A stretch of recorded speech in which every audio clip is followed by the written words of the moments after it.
Want a quick login into NVIDIA using Google? Here's how to sign in with Google. First, go to the NVIDIA's login page and click Sign In at the top right corner.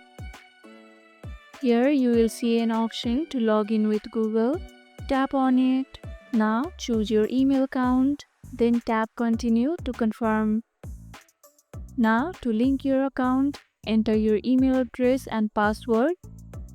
Then tap Link Account and Login. And that's it, your NVIDIA account is opened using Google. If the Google login option is not working, try disabling browser extensions or using a different browser. Do you prefer logging in with Google? Let us know in the comments. And that's it, you are now logged into NVIDIA.